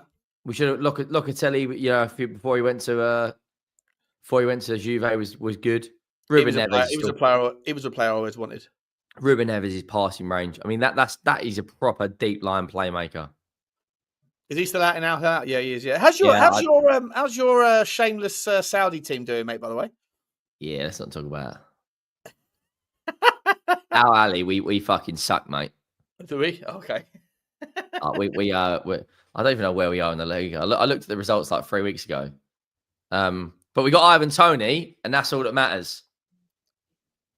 Yeah. Oh, look, we got lovely. You always love Miel football. Will not be watching with that Johnny Hamay fellow on the show. Literally the most negative Tottenham fan I ever come across. And as for that Henry Wright, he's just there to be laughed at. When you get a better quality panel, then maybe I will tune in, and not before. Thank you. What was his name? MIU football. MIU. That Mats Weefar from Brighton. I reckon you can get him on the cheap. Matt Sweeper was. Is that where Matt Sweeper is at Brighton now? Is he? Yeah, you can get him on the cheap. He was quality when he was playing in. Where was he before? He was in Belgium or Germany before, wasn't he? Yeah, I want to say he was in Germany. It might have even been Feyenoord. Oh no, was it Feyenoord? Yeah, 32 million euros they paid for him. That's one that Arnie Slot will be all over. I didn't even know. I didn't even know he'd gone to Brighton. That's wild. Their scouting network is ridiculous, isn't it? Well, I mean, I was calling for Matt Sweeper 2.5 years ago, mate. So top player, top player, top prospect. Would you gamble on Douglas Luiz? Yeah, all day long. All day long. Do you think he'd join? You know what it is, right? Another Man City player, ex-Man City player, along with Morgan Rogers, along with Delap. You know, it's Pedro Porro, Lavia. Yeah, I mean, listen, if you drop out the Man City academy, you're still going to be a top player. They're pretty much clones. they've cloned like David Silva in that academy. Foden. Stop being so negative, Henry. Come on, let's try and get this show to a higher plane. Foden, Matete, whatever his name is, Cole Palmer. Yeah. Riley. Like their academy is fucking superb. Yeah. That's why they'll go and spend 400 million quid this or 300 million quid this summer because of the amount of money they're going to generate. I mean, if Ipswich sell Delap, they've got I think it's either 20 or 30% sell-on clause in that deal. Oh, they've got a big one. Is that O'Reilly? Yeah, O'Reilly, yeah. Blimey, O'Reilly. He's a good player as well. Yeah. Right. Well, who else is on the list while we're being negative and boring people? From this list? From your list. Top player. Top. Well, I want to ask you, like, would you go and get this man back? Would you, well, not get him back? Would you go and make that happen? He's 29 years old, right? He doesn't fit the profile, but at this stage, the profile's done, right? We've cooked with the profile. He does it. Look, it depends what manager. As I said to you, Højbjerg apparently said when he's mates with Rodri, even you'd struggle at Tottenham playing Ange ball, right, in the 6, right? So I think João Palhinha would struggle playing Ange ball. But apparently he's on 180 grand a week. Yeah, it's not on, he's affordable. Listen, we got a guy sat at home eating schnitzel and sauerkraut on 170 grand a week, so we can get rid of him. What's going on with him? He should be playing tomorrow night, shouldn't he? He's going to sign for New York Red Bulls. But he should be playing tomorrow night because I've not seen him in one training video. No, he's been banished. Like Serge, tomorrow night should be Serge Reguilon, right? He's not even. Do you know he's not even training with the team? He's doing individual training. Yeah, Serge Reguilon should be there, along with the unknown German. Yeah, I think you got to pay him. Like, what are we doing here? We're giving him 180 grand a week to play FIFA at home, and say Bullsgums. Bullsgums. I like the Bullsgums. Yeah, it's good. Your papers. It's more of like it's more like a gay, like sort of German kind of like house music type of. Yeah, it's good. Yeah, I love it. Yeah, Schnitzel. What are we doing here for the rest of the links? We have so Ryan Cherky have done. Brian Hill on his way to hospital. I actually thought, when I saw him in hospital when he had his first injury, right? I thought he'd gone in to hospital to have his moustache removed because it was throwing him off balance. He used to have that little tiny moustache, like you try to grow when you're about 17, and like you're really proud of yourself that it's like a thin pencil. He really grew it to a proper moustache, but it seemed to affect his game. So I thought he'd gone into hospital to have it removed. He's never going to make it here. He's obviously he had some good game time though, Sean, out in Spain. And did he not make the Spain squad before his injury? Yeah, he did. And apparently his injury is not going to, like, there's still a £12 million. I can't find the story now, but apparently the £12 million purchase is going to go ahead, but with a different club. I can't remember who it was. How the fuck is Brian Hill making the Spain team? Just quickly, though, I do want to pivot to breaking news. Son Heung Min's agency has said he is clearly the victim of a blackmail plot after 2 people were arrested in South Korea for extortion regarding a false pregnancy claim. A woman in her 20s and a man in his 40s are reportedly being investigated by police in Seoul after telling Son the woman was pregnant and demanding several hundred million South Korean won, around 100 grand, for their silence. In a statement, Son's agency, Sun and Football Limited, said the police are currently investigating. We will let you know the results as soon as they are available. In a nutshell, it didn't happen because Sonny's father doesn't let him date girls until he turns 40 years old. Well, actually, that would have been probably handled by what's the name instead? That would have been handled by CAA Base, because CAA Base are his agent. So, okay, right. I'm not quite sure how that story's come out, but that's hilarious, though. Imagine that. Yeah, I need 100 grand, or we're going to tell everyone that you're pregnant with Sonny's baby. Yeah, but did you sleep with Sonny? No, it's not the point. It was the Immaculate Conception. He's only putting shit in test tubes at the moment. He's not the Messiah. He's Tottenham's Heung Min's son. Do you think, just quickly, just moving to transfers quickly, do you think we're getting left behind in this window already? And it's not even open? Of course we are. That's what I said the other day, Henry. Because we haven't made a decision on the coach. Liverpool just signed Frimpong. Yeah, we can't make a purchase. We can't make a move because we don't know the manager. We don't know. But surely, Johnny, you can like players like Brian and Buemo, players like, Paulinho. I don't think it really matters. They can fit in most systems. I understand that, but Spurs have shown many times before. You have to buy the right players for the system. What's going to happen is if you sign Mbuemo and Paulinho, then a guy comes in and he said, "Well, how much money have I got to spend?" And you go, "Nothing." You can't. He needs to be enticed in, and there lies the problem. I've said this for the last 6-8 weeks now. We're going to get massively left behind. Everyone's doing deals. All the players that you and I crave will be gone. Because the boys, just talking about CAA Base. So I've got up CAA Base's roster, their list. Yeah. Carlo Ancelotti's a manager. Yeah, I know that.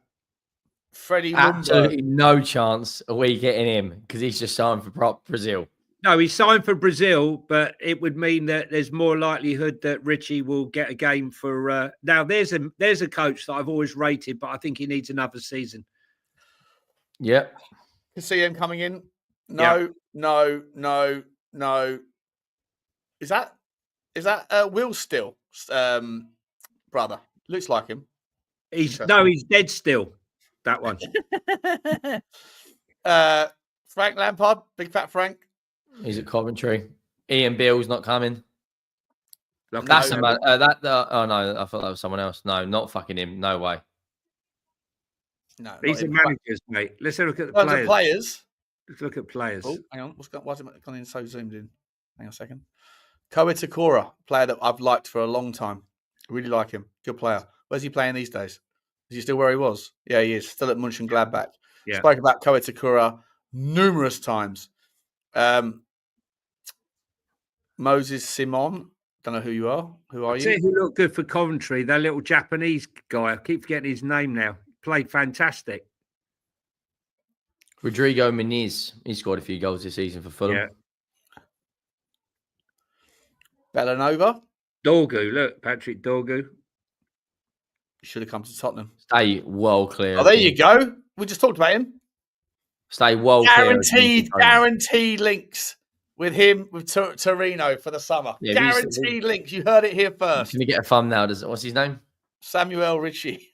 Let me tell you something. I wanted from Torino for the last 18 months, Buongiorno, the centre-back, the captain. Yeah, good player. And, we never got him. That's the sort of signing we should have made. So Samuel Richie, you could bet your bottom dollar. Torino, Paratici, the links, Right, Italian football. He's 23, fits the profile. He's a defensive midfielder. He's on the first page of DMs in world football. He's a quality, by the way. He's a quality DM. Right, let's start pumping that one up. Samuel Ritchie. Samuel Ritchie, 100%. We're going to pump that up. See how long before he gets into the boy Hotspurs transfer rumours, and from there it just pops around the aggregators. You know, we were talking about strikers earlier. Would you have a punt on Guirassy from Dortmund? Yeah. I wouldn't have done before. I called him wildly overrated and a complete accident. Bit like Eze. He ends up banging in 12 goals. It's almost like he's got, Sean Butler thinks I'm to be fair, I mean, a fraud, does he? Okay, I'll just bang in 12 goals in the Champions League then. Shut him the hell up. He scored twice against Barcelona. They've got some players. Pedro Porro, Pape Matar Sarr, Richalison, Son. They've got 4 players in Spurs at the moment that we've got there. Got more, and James Maddison. I'd take Bremer. If Romero goes, I would take Bremer. And only Harry Beach would be all over that. Only in a back 3 system. Cole Palmer as well. Look, there you go. They got a big old portfolio, haven't they? Yeah. Kyle Walker-Peters, he's going to be back on the links. Kyle Walker should be on there as well. Did you take him on a free? Who? Kyle Walker-Peters would be happy to come and sit on the bench. I don't want a player that's happy to sit on the bench. Would you take Chris Wood? No, not now. I don't buy him, but surely Henry would. I quite liked him, Samuel Illing Jr. Hey, don't start disrespecting a guy that's got 20 league goals this season. Fukihashi. Right, go for a Hashi. Wow. Now, I actually like Samuel Illing Jr., mate. I actually like him. I'll take that Mario Hermoso. He was at Atletico Madrid before. Yeah. I'll take him. On a bit. Still, though, 29, experienced centre-back. Keep scrolling. Nah, these players are all like £5 million players now. Oh, what about Rooney? He's a decent player. He's actually a decent player. Rongier. What is how do you pronounce his surname? Rooney Bargy. Onion Bargy. Actually, I've just heard, hang on, that India have just dropped a ton of onion barges and a whole ton of pakoras. Apparently, don't you bloody talk about my onion barge! Don't you bloody my country! Actually, I shouldn't laugh because it's horrendous what's happening over there. But those got the TV, the way that war is like represented on TV is entered. If it wasn't so serious, it would be bloody funny. It's hilarious how they speak. What have we got there? We got Rudy Bargy, who's out of contract in December. Is Henry praying? What's he doing down there? I'm just seeing that BetGM had an event yesterday at the Tottenham Hotspur Stadium, and you weren't invited. Top event. Not invited to the last one, but not this fucking one. Sandro was there. Who else? What the fuck? That's pissed me off. Well, you weren't invited. Not that I weren't invited. That yeah. Would you take Rudy Barge? He's got injured again, didn't he, Johnny? Yeah, he's got his hamstring, but he's come out from a long injury. He'll go. Listen, you got invited to the launch of the new Andrex toilet paper, so not everything. No, I think Rooney Badaj. I mean, what is he? Still 19, I think. Is he? What is he? Yeah, 19. Henry was trying to find his knob, apparently. ECL. Yeah, I was. Yeah, top tweezers. top magnifying glass. What's the plan for Bilbao? Like, is there fan parks out there? Is fan parks, mate? I paid 50 quid yesterday. What day is it say? On Tuesday, I woke up in the morning and I was like, right, have I got everything ready to go? Got my cash, got my telephone numbers, got my phone, got my laptop, got everything ready. So the only thing I don't have, I've printed off my boarding passes. Everything's like seamless. Apart from, I was like, my flight's not until 3:30, and there's no chance of my waking up in the morning and they're just hanging around until like 2 o'clock or 1:30 when I got to get on the plane, get in the Uber to Heathrow. So I went and booked a premium lounge thing at Heathrow Airport. So I'll be in I'll be in the lounge. I got the same one at fucking Gatwick, mate. Don't worry about that. I got the lounge on the way back from Bilbao. Have you? I haven't done that yet. I've not done that yet. It's only 20 quid. Oh, it was 50 quid for me at Heathrow. But no, 20 quid from Bilbao. Oh, okay. Oh, nice bit of tapas, some croissants, and about 1,200 Estrellas. Maybe I'll come. Maybe I'll get the lounge. Maybe I'll book 2 lounges. I'll book the one.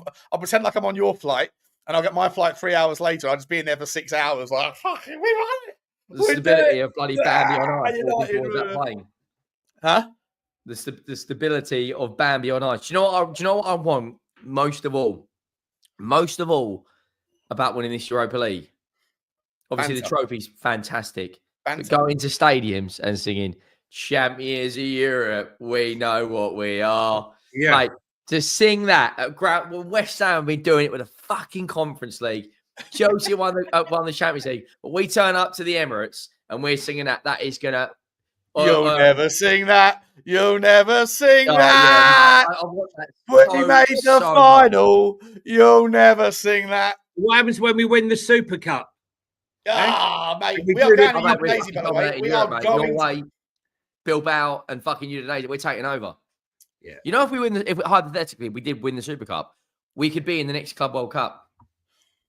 Yeah, we could. And let me tell you something. That would be 4 years though. That would be the start of the next season. So we would have won 2 trophies in 2 seasons because the season would have ended when we won the Europa League. And then the season starts with the Super Cup for the next season. If we win the Europa League and the Super Cup, we would have eclipsed Arsenal's European history in basically 3 months. Yeah. I want to just finish, guys, on some shameful. From the halfway line. I want to finish on some shameful acquisition stuff here, right? So, hang on, we're done here. It's a fantastic website, Transfer Market, isn't it? It's brilliant. Yeah. Let's have a look at. We need a right winger, don't we? So, can we confidently chalk off Yamal, Saka, Foden? This guy. There was links out that Tottenham were going to make an effort for him. Obviously, I saw your video yesterday, Henry, shamelessly saying that Arsenal are all over it. I didn't actually. I actually went. I brought up his Instagram post that he posted, saying that was the day before, and then he kind of killed my video immediately, so I had to retitle it. Not before it got 40,000 views or whatever. Yeah, not before at least did some decent numbers. Yeah. But I'm pretty sure the first 1.5 pages will not be a Spurs player. How is Brennan Johnson above Brian Mbeumo? That is a fucking disgrace. The 13th most valuable right winger in world football is one of our own. What are we doing here? Mate, there is no way Brennan Johnson is valued higher than Arda Güler. There is Bowen and Brahim Diaz. Bowen and Diaz, yeah. You know what I actually do think, though? I do think Madueke at Chelsea with better coaching could be a very good player. Yeah, he left us, didn't he? Yeah, he left us to join PSV. And he scored fucking twice. I'll tell you who looked very good. Can I tell you who looked very good the other night? He's just come back from injury. He left Spurs, went to Belgium, went to Sunderland. Romain Mundle looked very, very dangerous for Sunderland. Adeyemi, absolute pace merchant, but PSG are after him. That's a familiar name. Takfusa Kubo. Yeah, we were interested in before. Kubo, good player. Leroy Sané, no chance. How did he get on this season? Not great. Good 34, 5 and 0. He's tiny as well. I don't think people saying playing at clear. Conceição, he's only just signed for Juve. I wouldn't go for Spurs. Were linked with Leroy Sané, not for me. He's on. Is he the guy that's just got done for sending dick pics to an underage girl? Or is that a different Conceição? There's a couple of Conceiçãos, isn't there? Are you sure you're not thinking of Asensio? Oh, I'm thinking of Asensio, yeah. Where's Asensio play? He's at Real Madrid as a centre-back. That's right, sorry, yeah. Asensio, not Conceição. But they've got the best lawyer in world football, so I'm pretty sure he'll be fine. Let's go to page 2. There he is. Oh, there's no way, Brennan. Oh, it's only because he's got 1 year left in his contract.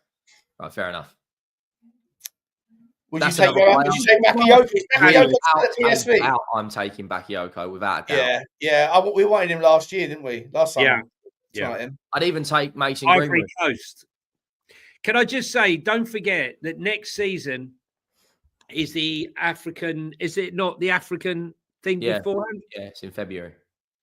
It's in February before the bloody World Cup. I mean, what ridiculous thing. So, actually, no, I don't think it is. I think it's the year after. Is it the year after? Can you just check? What's that? Sorry, the African championships. Are you checking, Henry? Henry's checking. Top check. Top checker. Oh fuck! Yeah, am I right? It starts in December. Thank you. This year. Right. Yeah, I told you. Yeah. So, told ya.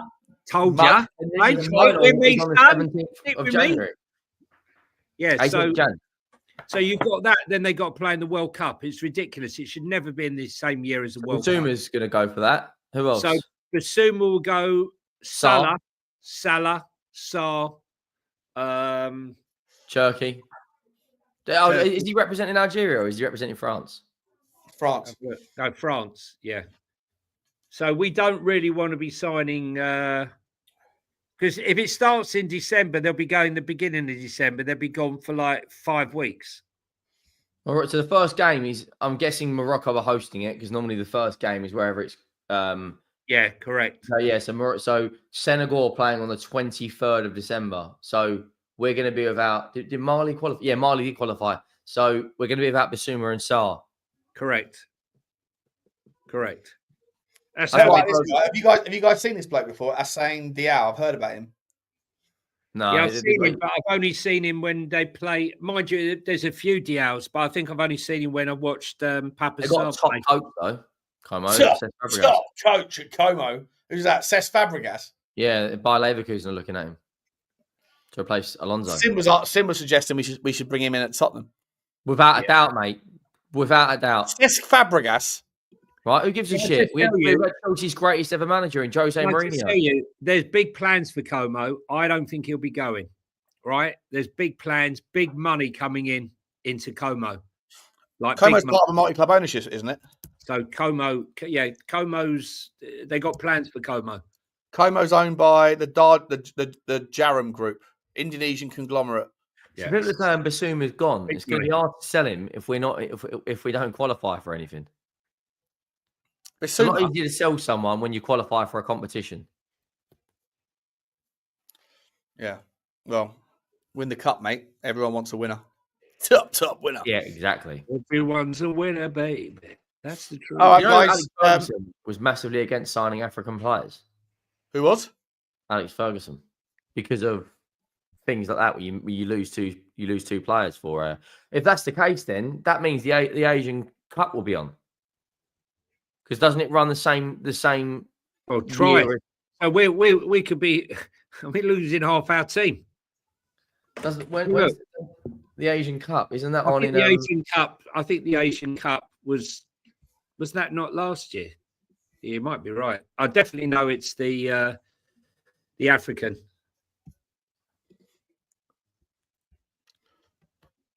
Any of these coming to Tottenham? Last thing we'll check. Lautaro Martinez, no. Oh, no. It's on 2027. Yeah, you're right. How is Kai Havertz still worth 70 million quid? What are we doing here? That geezer holds its value like a fucking Tesla. So, I tell you what, I would have gone all out for Luis Openda. Are Arsenal going to sign Sesko, Gyökeres, or Osimhen? I think they're going to sign Gyökeres, personally. And I'll tell you that after this. I'll be gutted. I'll tell you that after this. Yeah, he's wanted by Bayern Munich. He's also wanted by Chelsea looking at him. João Pedro today. He's been very injury. I really like João Pedro, but he's had a lot of injuries this season. Miguel Delaney's just said that Arsenal and Chelsea are both looking at João Pedro as an option. Do you know who I think will definitely get a move this summer as well? Semenyo from Bournemouth. Yeah, 100%. I like João Pedro. He's the guy, though, isn't he? He's realistic for us, right? Realistic. Sean, I've been banging this drum for 2 years, mate. Yeah, Sean was having none of it.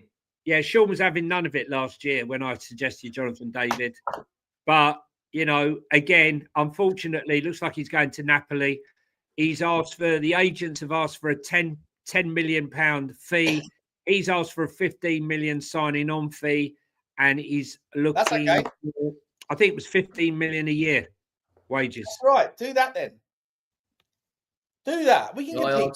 That's £25 million for £25 million for a fucking player. You can structure the payments of that signing fee and the agent's fee if there's a willingness around. Like, we'll give you a little bit up front because we're cash poor at the moment, but we'll sort you out on the tail end, and then make the geezer the club's highest earner. Listen, if you got the money in, you buy Matthias Cunha, Brian Mbeumo, Eze, and Cherky, and a couple of defenders, and you're all for them. If we had a window where we brought in Cherky, Eze, Brian Mbeumo, and Dean Huijsen, yeah, I'd what say are you talking about? See me out. If that happened, hypothetically, it's fantasy football, Sean. Yeah, I'm saying if that happened, hypothetically, top window. It's a top window. I'd say we're in a title race instead of Joe Rodon. Oh, mate, we've already got 18 forwards. A lot of players are going to have to go, but you're not going to get hold of Cherky and Mbeumo and also Cunha and also David. And who else is the other one you wanted? No, but we're not going to get any of them. That's the problem, isn't it? If we win the Europa League, we could get Eze, I believe, with a top manager. Bring in Thomas Frank, Brian Mbeumo, and Eze, and a couple of defenders. That'll do. And we're top 4 next year. Should we go off? Should we? Is that? Let's realistically compete for. Those numbers don't sound too extraordinary for. If he wants 300 grand a week and 25 million in signing fees or whatever. Who's his for? Jonathan David. Right, I'm 25 million quid signing on fee. No, 10 million. One of you said 15 to the player, 10 to the agent. 15 player and 10 million for the 15 for the player signing on fee, 10 million for the agent's fee. You know why Napoli are doing that, don't you? Because Osimhen's leaving, so they're going to have the cash. Yeah. They just got 80 million quid for fucking Kvaratskhelia. Yeah, but why would you go to Napoli? Because they're in a title race. And they're going to be Champions League. They're top of the league. They're top of the league right now, and there's more chance. There's Conte. I know this is going to rattle some feathers, but there's more chance of Napoli winning out on a Conte than we're with fucking Ange. We're in the Europa League final, mate. We're in Napoli. I got to tell you, they're top of the league. I fancied. They haven't won anything yet. I fancied a laugh last night. I had to rewatch the question when they were asking Jose Mourinho, like, for this game, you chose this squad. For this game, you chose this team. Are you changing the team based on your opponents or how you feel? And he just sat back and he goes, no. Did you see? I have 25 coins with faces on. I throw them in the air. Whatever ones land on the table, they play. The ones that, I mean, he's just brilliant. Did you see the tweet? I think it might have. I don't think it was you that said it, Johnny. It was someone else. A Twitter account said, big Tottenham account said, this year Bologna have broken their trophy drought. They won the Coppa Italia last night, 1-0 against AC Milan. Yeah. Harry Kane's broken his trophy drought. Newcastle have broken their trophy drought. Everything's teeing up for Tottenham to break their fucking trophy drought. Do not let me down. If I was going in for a foreign manager, from overseas, it would be Bologna's coach, Italiano, who's actually not Italian, he's German. Hang on. Yes. He's he's on 25k a week at Brentford. Who is? Visa. Yeah, you bring him in. Off. Yeah, but he'd be gone. Isn't Visa? What country is Visa from? He'll be gone at December as well. It's not Congo, is it? He'll be gone, won't he? I know for a fact that Brian from Cameroon. He plays for Congo, yeah. Yeah, and that's the problem with if you get him and Brian and Mbeumo, you lose both of them because he goes plays for Cameroon. We could have our entire squad out. Only Spurs could buy whole play the players. We're missing for 6 weeks. Yeah, but we've been missing for 9 months all season, mate. Spurs have been missing for 9 months. So. You know what I mean? What difference does it make? It's actually an improvement. If we lose our next 2 games, we break the record, don't we? No, we we've break our already own record. it. What We've record? For the first time since 1912 or whatever it is, that we've lost more than 21 games. Yeah, mate, listen, man. If you can't look, write your headlines, bro. If you can't see what we're doing here, if you can't see that there's a clear delineation between between the Europa League and the Premier League, just write your headlines, We've man. done it on purpose, mate. We've done it on purpose, right? We purposely lost 21 games so that we could win the Europa League. It's all part of my grand plan, man. If you can't see that, I can't explain it any other way. I've explained it as many ways as I possibly can. 101st blow, bro. 101st blow. Okay. I know you want to wrap up, Sean, but can I say this last thing? Did you see the Arsenal fan that was climbing through the vents at the stadium? On a string? There was an Arsenal fan climbing through the vents of the stadium to get a picture of the kit that got released. Wow. It got released. Arsenal just released their new kit today. And they had a fucking fan climbing through the vents, and he got thrown out by security. After that, his hair was conditioned. Yeah, absolutely. Nice. See what I've done there? Brian Mbeumo is only on 43k a week. Yeah. You can put both of them on 100k with us, and honestly. Inner Hype's coming with a new one. Ugo Ranghuber is a 6 I've been looking at. He's on 800 quid a week. Henry earns more than that from his bet 365 shit. I see Rasmus Højlund when he was at wasn't Atalanta. Was it Atalanta? I think it was Atalanta, wasn't it? He was on something like $4,000 a week, and they put him straight away on like fucking 80. Yeah, it's big money. One story we didn't talk about, guys. Berghvall back. Well, he's on the grass. That's not smoking. He's not doing team training, though, is he? Yeah, but is he going to be ready? He's got 5 days. He's going to start on the bench. Listen, you can't look. We all want to see Berghvall back playing, but realistically, you can't have any player come in and playing 60, 70%. And that includes Heung Min Son. For Son to actually have any chance of starting, in my opinion, he has to play 90 minutes against Aston Villa. We've seen it all before. I don't want to go back to the Harry Kane, Lucas Moura situation when, I'm sat there in the stand and I'm saying it's got to be Moura. It's got to be Moura. And, when that team sheet came out, I just remember everyone saying, what the fuck, when we saw it. He didn't deserve to say. And we saw even when we won against Ajax, when Harry was trying to run across the pitch, to celebrate, he couldn't even run properly. It's pathetic. Anyway, it is what it is. It is what it is, mate. We are who we are, and this is Where's the way. Henry gone, mate? He's obviously got to jump. He's like, Sean, I know you want to end the stream, but just quickly, and then says something, and then he puts a private chat saying, I've got to go. You know what it is all about? It's because he wasn't invited to the MGM gig. He's furious. He's furious. He missed out on that one. Top guy.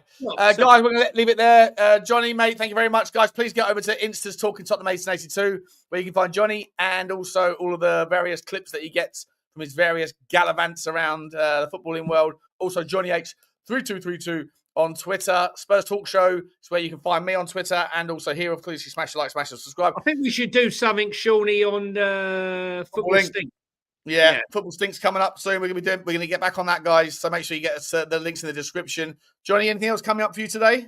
No, I'm Irish Hotspur at 6:00 with Dave the Rave, and whoever else is on, Jack and Sam. Yeah. All right, lovely. Appreciate you guys for hanging around, and hope you enjoyed the show. Smash the like on your way out if you haven't already. See you on the next one. I'll get a video out for you later on today with some more transfer news, views, and clues as they drop. Like, subscribe, and comment. And as always, thanks very much. Come on, you Spurs.